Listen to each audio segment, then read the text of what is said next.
Qualquer entrave burocrático, excesso de regulamentação ou insegurança jurídica são uma barreira direta ao desenvolvimento do agronegócio.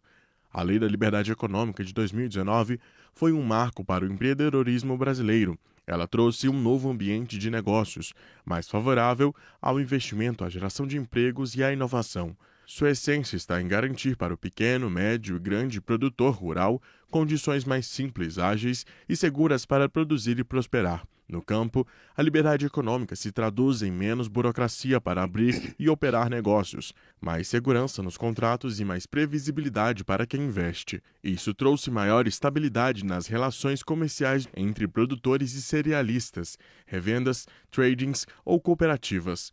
A liberdade econômica é parte dessa maturidade. Sobre esse tema do agronegócio e da liberdade econômica, o pesquisador Evaristo de Miranda conversa com Jerônimo Gurgen, advogado, pós-graduado em Direito Empresarial e analista em Comércio Exterior pela Abracomex. Ele atuou como assessor especial do ministro da Agricultura, Pratini de Moraes. Exerceu 2 mandatos de deputado estadual e 3 como deputado federal. Jerônimo Gurgen foi relator entre várias legislações da Lei da Liberdade Econômica. Ele é presidente da Associação Brasileira das Empresas Cerealistas do Brasil, integra o Conselho Nacional do Brasil Export, é membro do Conselho Superior do Agronegócio da Fiesp e um dos fundadores e presidentes do Instituto da Liberdade Econômica.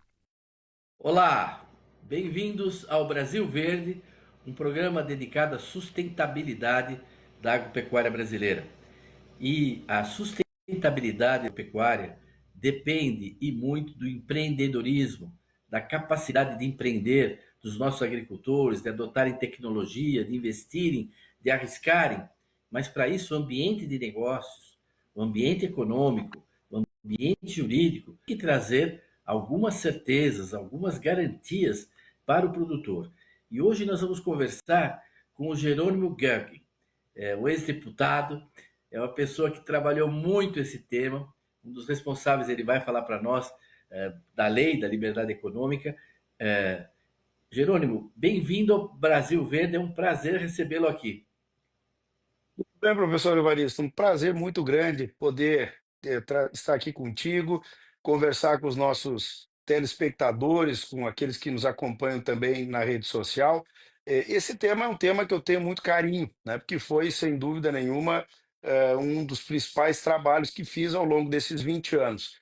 E como foi bom, dias atrás, você e eu, como membros do COSAG, podermos participar de um debate onde lá estava, inclusive, o prefeito lá do Piauí, o prefeito Rafael, falando na liberdade econômica como o principal fator que faz o Piauí ser uma nova fronteira nesse momento do agronegócio. E, inclusive, foi esse debate que você e eu estabelecemos e hoje dividimos aqui com os nossos telespectadores. Eu não tenho dúvida que o Brasil, em todas as áreas da economia, mas aqui no agronegócio, precisa ter essa condição da competitividade, dos negócios acontecerem, especialmente porque as nossas commodities, elas disputam mercados internacionais e nós não podemos ter barreiras internas aqui, que muitas vezes nos tiram espaços lá fora. E depois da lei, da liberdade econômica, nós estamos agora indo para mais um passo que tem a ver com ela, que eu deixei ainda quando deputado federal, que é a atualização da utilização dos contratos agropecuários. Eu deixei lá um projeto que está na última fase de votação, que permite que apenas a agricultura familiar mantenha as atuais regras, que são regras de 1964, né, e a média e grande propriedade possam ter exatamente o que diz a lei da liberdade econômica, a contratação de acordo com aquilo que o contrato interessa entre as partes. Porque muitas vezes hoje a regra impede que o proprietário da terra, que o arrendatário, que o credor tenha no manuseio contratual dessas áreas negócios a serem feitos. Então é exatamente isso. E mesmo não estando mais no parlamento, né, Evaristo, eu sigo ainda trabalhando, especialmente agora com o Instituto Liberdade Econômica, que eu criei, para que a gente defenda esse legado. O Brasil, ele precisa mais do que nunca ter um ambiente de negócios seguro. E nada melhor do que o acordo entre as partes, especialmente no agronegócio, para que esse mercado fique correto. Um Brasil que tem alta taxa de juro, um Brasil que tem uma intervenção estatal em tudo que é área, a insegurança jurídica das invasões, que aliás eu quero aqui mais uma vez deixar minha solidariedade aos produtores que estão sendo atacados neste abril vermelho, né, que estão aí movimentando algumas pessoas que se dizem movimento social, mas não são. Foi assim a vida inteira que eu os entendi. Né? O ambiente de negócio para um Brasil que tem no agro a sua vocação, ele tem que ser um ambiente muito adequado e nada melhor do que liberdade econômica para contratar aquilo que as partes entendem que seja melhor para o negócio e que esse negócio gere emprego e renda para o nosso Brasil e para os brasileiros. Excelente. Você colocou aí duas coisas que se valoriza tanto no campo, né? Essa liberdade de empreender e essa confiança entre os atores, né? Como a gente diz, no bigode, no campo, né? O que você contratou é lei entre as partes, né? Então, essa evolução aí para os contratos, para a contratação, certamente seria significativa. Você vai me permitir aqui uma digressão, mas assim, eu gostaria que você pudesse dizer uma palavrinha sobre a sua história pessoal, para quem está nos Também. assistindo. As pessoas, alguns te conhecem, mas nem todos. Né? Você não nasceu no escritório da advocacia, né? Você tem uma história aí. Conta um pouco para nós, até porque você tem uma passagem no legislativo, em várias áreas, né? Você é daqueles entrevistados que dá para fazer 5 programas, né? Mas conta um pouquinho para nós e depois a gente volta ali onde você parou, não é? No tema da liberdade econômica. Que bom, não, deveria ter feito isso no início, né, Evaristo? Mas eu já saí falando aqui, fiquei empolgado. Bom, eu sou nascido em Palmeira das Missões, né, onde à época apenas nasci, a minha família já morava em Santo Augusto, que é uma cidade da região noroeste, lá em cima, do Rio Grande do Sul, próximo às Missões, né? Estamos a 450 quilômetros de Porto Alegre, da nossa capital, e é onde vivem meus pais até hoje. Eu de lá eu saí para estudar em Porto Alegre, depois eu já tive contato com a juventude do meu partido, e em razão do trabalho da juventude partidária, o ministro Pratini de Moraes era o ministro da Agricultura na época, eu recebi um convite para integrar a equipe dele, fui o assessor especial dele durante 2 anos aproximadamente, um pouco menos, e aquilo acabou me criando uma condição política muito interessante. Eu acabei já sendo candidato a deputado estadual. Eu nunca fui vereador, não fui prefeito, nem vice-prefeito. E já me elegi na primeira eleição. O Pratini era um homem de muito prestígio, aquilo me aproximou muito da política do agro, né, porque com 25 anos, casualmente hoje, nós estamos comemorando 25 anos da securitização, por exemplo. Eu estava lá, ajudamos a construir aquilo que mudou o patamar do endividamento agropecuário, deu um salto na economia, enfim, né, o Pratini que para mim é uma referência. Então, a minha passada no ministério me trouxe muita experiência política, muita ligação com agro e me elegi deputado. Fui presidente da comissão da agricultura já no primeiro ano de mandato. Logo em seguida, na reeleição, dobrei a votação para estadual e recebi o convite da governadora Ieda Cruz, na época, para ser o secretário da Agricultura.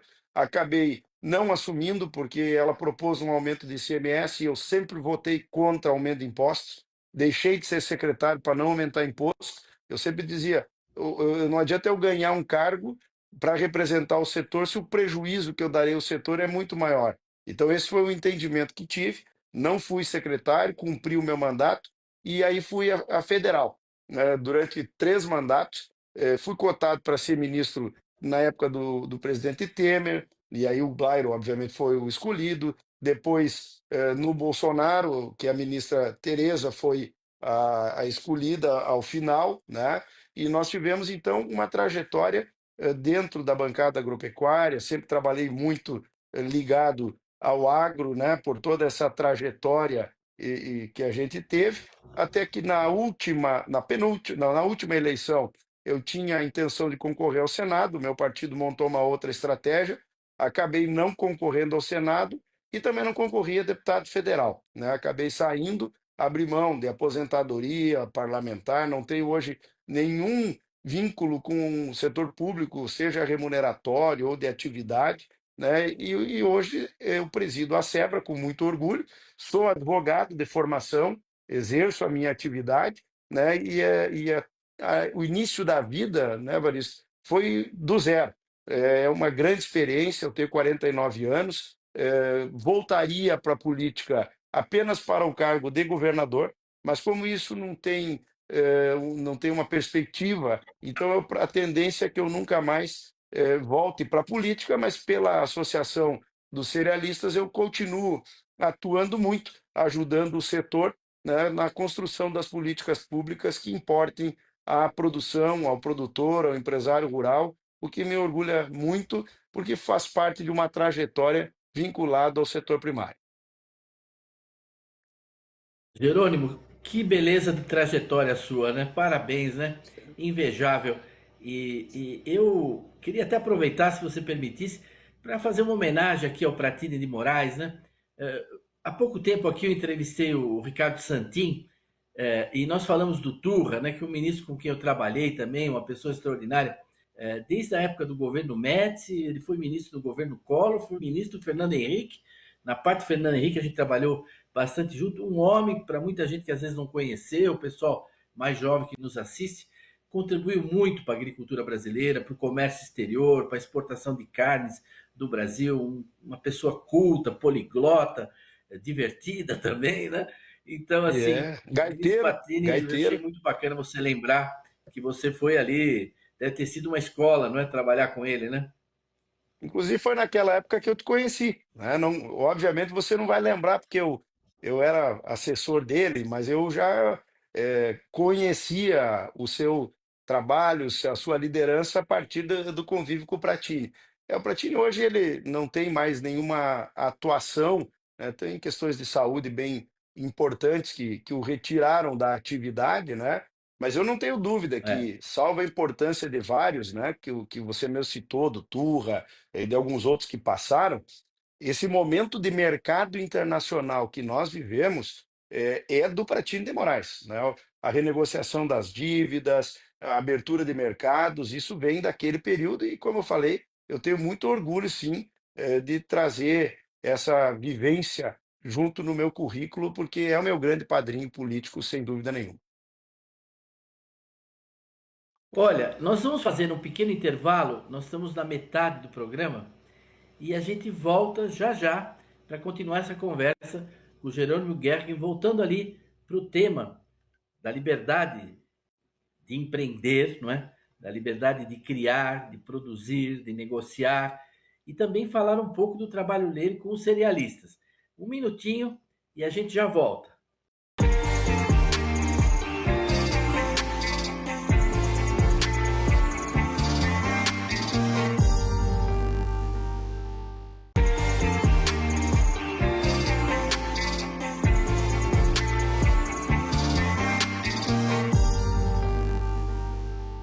Olá, estamos de volta no Brasil Verde.